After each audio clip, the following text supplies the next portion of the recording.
Hello friends, मेरा नाम है नीलेश बजाज और इस वीडियो में हम देखेंगे storage classes in C language. Okay, so let's start.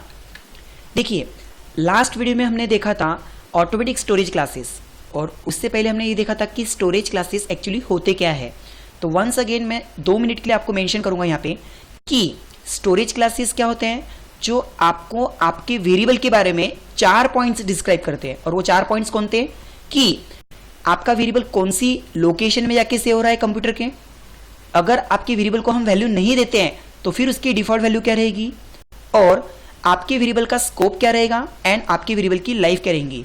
यदि आप आपके वेरिएबल के सामने स्टोरेज क्लास मेंशन करते हो तो स्टोरेज क्लास कुल मिला के 4 पॉइंट्स डिस्क्राइब करता है।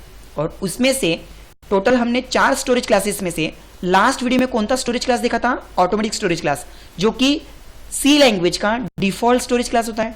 और ऑटोमेटिक स्टोरेज क्लास के बारे में हमने क्या क्या देखा था कि it is used to represent that variable of type automatic storage class. यदि आप मेंशन नहीं भी करते हो तो भी बाय डिफॉल्ट कोई भी वेरिएबल ये ऑटोमेटिक स्टोरेज क्लास में जाता है। हाँ, यदि आपको मेंशन करना ही है देन आप कौन सा कीवर्ड यूज करोगे, ऑटो कीवर्ड यूज करोगे। ऐसे वेरिएबल कंप्यूटर्स के रैम मेमोरी में जाके से होते हैं। यदि हम ऐसे वेरिएबल को कोई वैल्यू नहीं देते हैं देन बाय डिफॉल्ट उनकी कौन सी वैल्यू होती है, गार्बेज वैल्यू होती है। सच वेरिएबल का जो लिमिट होता है, स्कोप होता है, वो कैसा होता है, लिमिटेड। जिस ब्लॉक में आप उसको डिक्लेयर करोगे उसी ब्लॉक तक वो लिमिटेड रहेंगे और उनकी लाइफ भी कैसी रहेंगी, लिमिटेड। ओके, नाउ अब इस वीडियो में हम देखेंगे रजिस्टर स्टोरेज क्लास क्या होते हैं, स्टैटिक स्टोरेज क्लास क्या होते हैं और एक्सटर्नल स्टोरेज क्लास क्या होते हैं। ओके, सो देखिए, मान के चलिए यदि आपको कोई वेरिएबल रजिस्टर स्टोरेज क्लास का मेंशन करना है तो उसके सामने आपको रजिस्टर कीवर्ड मेंशन करना पड़ेगा।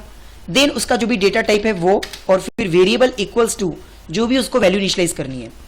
बट पहला रूल आपको यह ध्यान में रखना है कि रजिस्टर स्टोरेज क्लास सिर्फ और सिर्फ 2 बाइट्स या उससे छोटे टाइप्स के वेरिएबल पे ही एप्लीकेबल है। जैसे फॉर एग्जांपल मैं इंटीजर पे यूज कर सकता हूं, मैं कैर यानी कि कैरेक्टर टाइप पे यूज कर सकता हूं, मैं बाइट टाइप के वेरिएबल पे यूज कर सकता हूं, लेकिन मैं फ्लोट टाइप के वेरिएबल पे या फिर लॉन्ग टाइप के वेरिएबल पे या फिर डबल टाइप के वेरिएबल पे रजिस्टर स्टोरेज क्लास यूज नहीं कर सकता।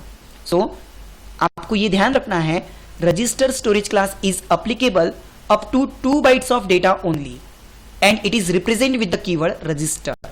ओके, नाउ अब ऐसे वेरिएबल कहां जाके सेव होते, तो such variable store in computers register memory. कहां जाके से होते हैं, रजिस्टर्स मेमोरी। जैसे ऑटोमेटिक स्टोरेज क्लास के वेरिएबल कहां जाके से होते थे, कंप्यूटर की रैम मेमोरी में, लेकिन रजिस्टर स्टोरेज क्लास के वेरिएबल कहां जाके से होते हैं, कंप्यूटर के रजिस्टर्स मेमोरी में। और रजिस्टर्स मेमोरी की जो प्रोसेसिंग स्पीड होती है वो थोड़ी फास्ट होती है as compare to RAM.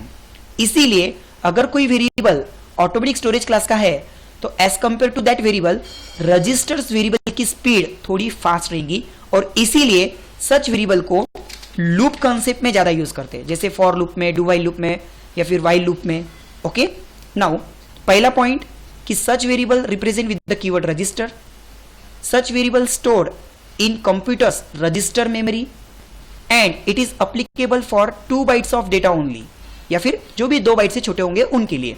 Now default value of such variable is, जैसे ऑटोमेटिक स्टोरेज क्लास की डिफॉल्ट वैल्यू गार्बेज थी, उसी तरह रजिस्टर स्टोरेज क्लास की वेरिएबल की भी डिफॉल्ट वैल्यू क्या मिलेंगी आपको, गार्बेज।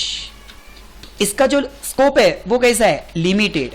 इसकी जो लाइफ है वो कैसी है, लिमिटेड। सो कहने का मतलब as compare to automatic storage class सिर्फ पहला पॉइंट डिफरेंट है कि ऑटोमेटिक स्टोरेज क्लास के वेरिएबल कहां जाके से होते थे, रैम में, लेकिन रजिस्टर्स के वेरिएबल कहां जाके से होते हैं, रजिस्टर्स में। डिफॉल्ट वैल्यू क्या मिलेंगी, गार्बेज। स्कोप क्या मिलेगा, लिमिटेड। लाइफ क्या मिलेंगी, लिमिटेड। और रजिस्टर्स वेरिएबल को जनरली कहां पर यूज करते हैं, लूपिंग कंसेप्ट में। देखते हैं इसका एक छोटा सा एग्जांपल।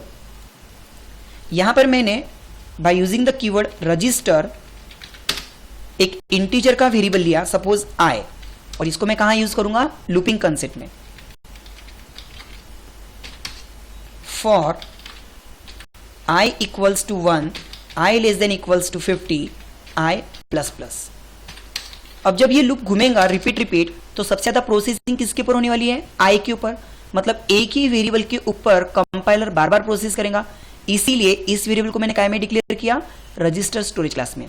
हालांकि यदि आप यहाँ पे ऑटोमेटिक स्टोरेज क्लास भी अगर लिखते हो तो हमें एज अ ह्यूमन बीइंग हमें वो स्पीड देखने नहीं मिलेंगी, लेकिन इनबिल्ट कंपाइलर को वो स्पीड महसूस होती है कि ऑटोमेटिक स्टोरेज क्लास की जो स्पीड है as compare to register storage class कम है। तो यहाँ पे हम कौन सा वेरिएबल ले रहे हैं, रजिस्टर स्टोरेज क्लास का वेरिएबल। और यहां पर सिर्फ फॉर्मेलिटी के लिए मैं क्या प्रिंट कर रहा हूं, सपोज कोई स्टार। ओके, देखिए मीन्स यहां पे आई कितनी बार प्रोसेस हुआ, टोटल 50 टाइम्स। और because of register storage class उसकी प्रोसेसिंग स्पीड इनबिल्ट कैसी रहेंगी, faster than automatic storage class. Okay, देखिए इसकी थ्योरी मैं आपके सामने मेंशन करता हूं। आपको ये जो थ्योरी है इस वीडियो को पॉज कर करके देखना है ताकि आप अच्छे से समझ सको। जैसे ये जो थ्योरी है ये है ऑटोमेटिक स्टोरेज क्लास की, यहां पर उसका सिंटैक्स भी दिया है, छोटा सा एक एग्जांपल भी दिया है, ताकि अगर आपने उसकी वैल्यू नहीं ली तो बाय डिफॉल्ट उसकी वैल्यू क्या प्रिंट होगी, गार्बेज।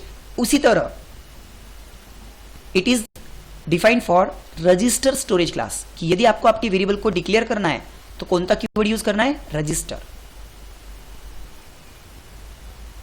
ये उसका छोटा सा एग्जांपल और आउटपुट। आई होप आपको ये कंसेप्ट समझ में आया होगा। इसके आने वाले वीडियो में हम देखेंगे static storage class and then external storage class. Okay, thank you.